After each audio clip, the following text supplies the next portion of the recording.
lesson, with a series of lessons, you're going to be in open G tuning.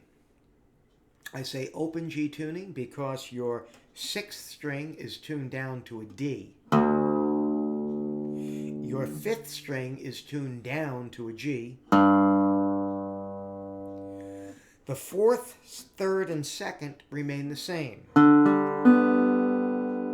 But your first string goes down from an E to a D.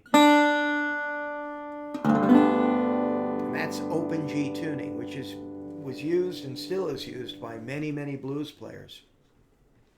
The first thing I want to talk about is just where you're going to put that slide and getting the right tone. With the slide, two things to keep in mind. The first thing is that it has to be obviously on the string, but not so much where you're depressing it onto the fingerboard.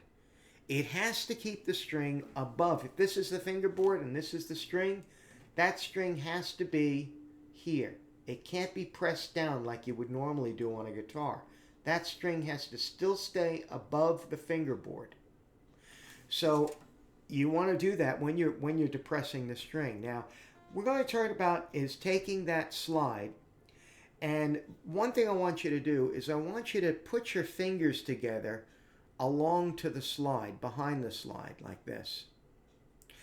Pretend that there's a piece of tape wrapped around those fingers. And I'll tell you why. The reason being is we need to dampen sometimes open strings. And the way I'm dampening that string, let's just say this is the string that's vibrating.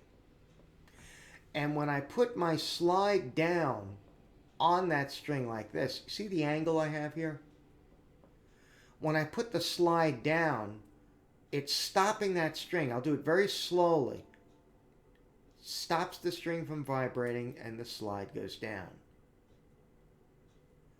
And that's what's going on here.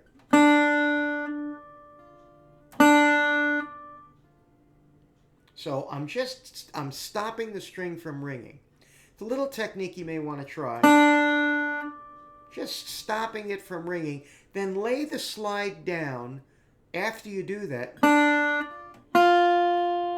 directly over the third fret. Now, when you need it directly over the third fret, what we're doing is, when you normally fret a guitar, you're behind the fret. Here you have to be directly over the fret. Play that note straight, and then put your slide over it, and hit the note again, just to make sure you're getting the right angle there. And do the same at the 5th fret, 8th fret, 10th fret.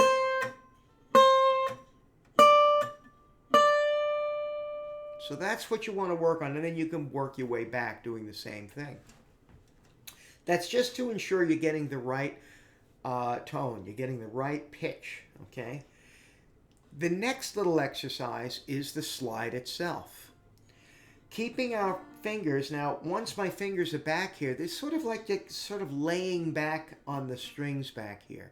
Because believe it or not, there's a lot of extra noise going on back here. But if I dampen it slightly, the only noise I'm getting is from here. So I keep my fingers slightly dampened on the strings. Another little tip is that when you're playing on the strings, okay, playing the slide, if you're just playing the first string, take your slide and angle it off of the other strings. So if these are the other strings, and this is your first string, okay, instead of putting your slide on top of everything, angle it so you're just hitting the first string. Here's my 2nd, 3rd, and 4th string, but I've angled my slide. It just keeps you from making other noise on other strings. So for right now, we're going to just angle the slide like this. And basically, I'll exaggerate it, but that's the angle I'm working with.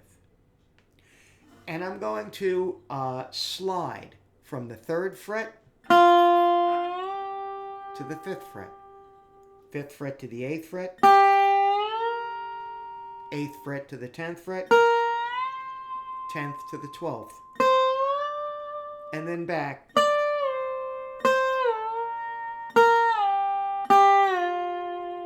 So that's a really good exercise. In the next video, we're going to discuss vibrato. That's a super important skill to master.